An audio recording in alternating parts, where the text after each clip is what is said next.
اچھا جی، آج ہمارا ٹاپک ہے تبلیغ کا آغاز۔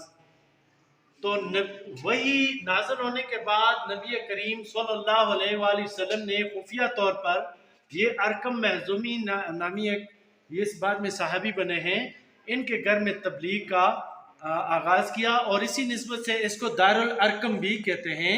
بعد میں نبی کریم صلی اللہ علیہ وسلم یہاں پہ بچوں کو تعلیم بھی دیتے تھے، اور اسی طرح خفیہ طور پر لوگوں تک اللہ کا پیغام پہنچایا۔ اور نبی پاک صلی اللہ علیہ وسلم کا پیغام یہ تھا کہ بتوں کی عبادت نہ کرو، اللہ کو ایک مانو، اسی نے یہ کائنات بنائی، اسی نے زندگی دی، اور اپنے بارے میں فرمایا کہ میں آخری نبی ہوں، یعنی لا الہ الا اللہ محمد رسول اللہ کا درس دیا۔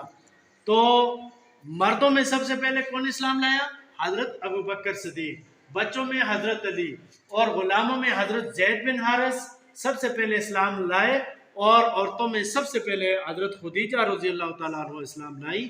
اس کے بعد حضرت ابو بکر رضی اللہ تعالیٰ عنہ کی کوششوں سے حضرت عثمان، اچھا اسی طریقے سے حضرت ابو سلمہ ارقم، حضرت عبید بن حارث، حضرت سعید بن زید، حضرت ابو ذر غفاری، حضرت بلال، حضرت عمار، حضرت سمیہ اور دوسرے کئی لوگ ایمان لائے۔ یعنی بہت سارے لوگوں نے اسلام قبول کر لیا ابتدا میں ہی جب نبی کریم صلی اللہ علیہ وآلہ وسلم نے ان کو اسلام کی دعوت دی۔ اب اعلانیہ تبلیغ، اللہ پاک نے آپ کو اعلانیہ تبلیغ کا بعد میں حکم دے دیا کہ آپ خفیہ طور پر نہیں، اعلانیہ طور پر تبلیغ کریں۔ تو نبی کریم صلی اللہ علیہ وآلہ وسلم صفا کے پہاڑ پر چڑھ گئے، اور آپ نے سارے لوگوں کو جمع کر کے فرمایا کہ اگر میں کہوں کہ پہاڑ کی اس طرف دشمن ہے اور آپ پر حملہ کرنے والا ہے تو آپ کیا کہیں گے؟ سب نے کہا کہ آپ تو صادق اور امین ہیں، آپ کی بات سچ ہے۔ پھر آپ صلی اللہ علیہ وسلم نے فرمایا قولوا لا الہ الا تفلحون، اے لوگو کہو کہ لا الہ الا اللہ، یعنی اللہ کے سوا کوئی معبود نہیں ہے تاکہ تم کامیاب ہو جاؤ۔ تو سب کو کہا کہ بتوں کی عبادت چھوڑ دو، تو سب آپ کے خلاف ہو گئے۔ ابو لہب نے آپ کو برا بھلا بھی کہا۔ اس موقع پر صرف حضرت علی رضی اللہ تعالیٰ عنہ نے آپ صلی اللہ علیہ وسلم کا ساتھ دیا اور کہا کہ میں بچہ ہوں لیکن میں نبی پاک صلی اللہ علیہ وسلم پر ایمان لاتا ہوں۔ اس کے بعد آتے ہیں جی قریش کی اذیتیں۔ قریش چونکہ بتوں کی عبادت کرتے تھے، ان کا ایک طریقہ کار تھا۔ اب انہوں نے دیکھا کہ ایک اللہ کی ہم عبادت کریں گے، ہمارا سسٹم تبدیل ہو رہا ہے، تو انہوں نے کیا کیا؟ نبی پاک صلی اللہ علیہ وسلم کی مخالفت شروع کر دی۔ آپ کی تبلیغ کی وجہ سے سب آپ کے دشمن بن گئے، اور سب نے جا کر ابو طالب سے یہ کہا کہ آپ کا بھتیجا ہمارے لیے مسئلے بناتا ہے، اس کو روک دیں۔ تو حضرت ابو طالب نے نبی پاک صلی اللہ علیہ وسلم سے فرمایا کہ مجھ پر اتنا بوجھ نہ ڈالو کہ میں برداشت نہ کر سکوں۔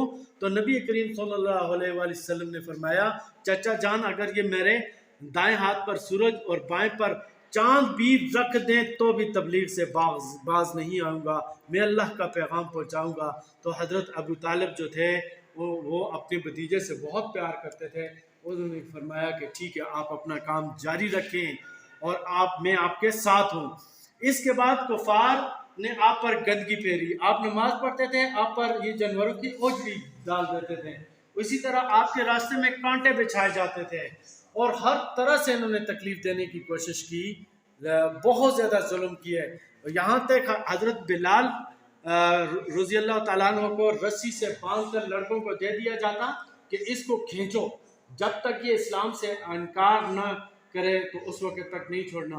بلال رضی اللہ تعالیٰ عنہ کہتے احد احد اللہ ایک ہے، یعنی وہ کہتے تھے کہ میرے جو پیٹھ کا چمڑا ہے یہ پتھروں کے ساتھ بھی لگ جاتا لیکن وہ اپنے راستے سے نہیں ہٹے۔ اسی طریقے سے حضرت سمیہ یہ اسلام کی پہلی شہید ہے، یہ ان کو شہید کر دیا گیا کہ یا تو آپ اسلام سے انکار کریں، تو انہوں نے انکار نہیں کیا تو ان کو شہید کر دیا گیا۔ آپ پھر جب کفار نے آپ کو لالچ دیا کہ آپ کو ہم مکہ کا حکمران بنا دیتے ہیں، اگر آپ چاہتے ہیں تو خوبصورت ترین کسی لڑکی سے شادی کروا دیتے ہیں، آپ کو دولت چاہیے وہ دیتے ہیں، آپ ہمارے بتوں کو برا بھلا نہ کریں، نہ کہیں، ان کی مخالفت نہ کریں۔ تو نبی کریم صلی اللہ علیہ وسلم نے فرمایا کہ مجھے کسی کی ان چیزوں کی لالچ نہیں ہے، میں اللہ کا پیغمبر ہوں اور اللہ کو ایک مانو۔ تو اس طریقے سے سب آپ کے مخالف ہو گئے۔ لیکن اسی دوران حضرت عمر رضی اللہ تعالیٰ عنہ بھی اسلام لائے، یہ حضرت عمر کی بہن تھی، وہ جب ان کو پتہ چلا کہ وہ اسلام لائی ہیں، یہ گئے ان کو مارا پیٹا، اور وہ قرآن کی تلاوت کر رہی تھی۔ بعد میں ان کے دل میں رحم پیدا ہو گیا، تو انہوں نے کہا آپ کیا پڑھ رہی تھی؟ تو انہوں نے جب قرآن سنایا ان پر بھی اثر ہو گیا، اور نبی کریم صلی اللہ علیہ وسلم کی محفل میں جا کر انہوں نے کلمہ پڑھ لیا، اور حضرت عمر بھی اسلام لے آئے، اور یہ بہت بہادر انسان تھے۔ ان کے اسلام لانے سے اسلام کو بڑی طاقت ملی، بڑی قوت ملی، اور بعد میں ہم دیکھیں گے کہ حضرت عمر اسلام کے بہت ہی عظیم خلیفہ ہوئے بعد میں۔ تو یہ جی آج کا میں نے مختصراً آپ کو بتایا ہے، آپ اس میں بہت ساری اور بھی باتیں ہیں۔ ٹھیک ہے جی، آج کے لیے